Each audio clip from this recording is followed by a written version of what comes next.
नमस्कार। पिछली वीडियोस में हमने बात की है धारणा और ध्यान की, और आज हम बात करेंगे समाधि की। अष्टांग योग का ये 8वां भाग है जिसे कहा गया है समाधि।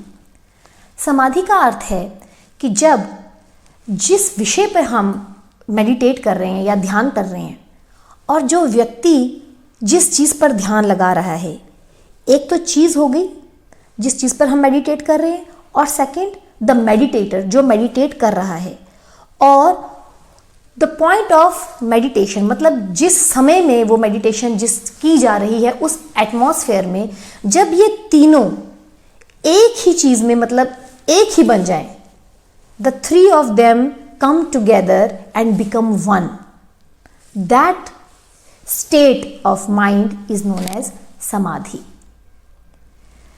इसके लिए हमें बहुत ज़्यादा आप कह सकते हैं एक लॉन्ग जर्नी को फॉलो करना पड़ता है।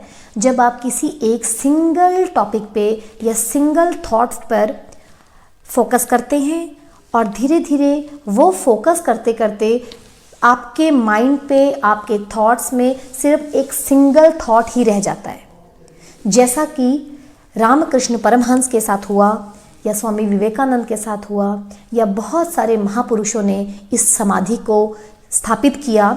और इस समाधि में आकर फिर लोग इसमें से बाहर भी आते हैं।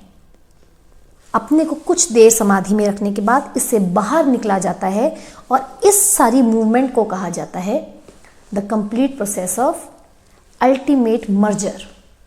जब the meditator, the object of meditation जिस चीज़ पर हमें मेडिटेट कर रहे हैं, और तीसरा द प्रोसेस ऑफ मेडिटेशन वो क्रिया जो की जा रही है, वो तीनों एक दूसरे में ही समा जाए, इस प्रोसेस को कहा गया है समाधि।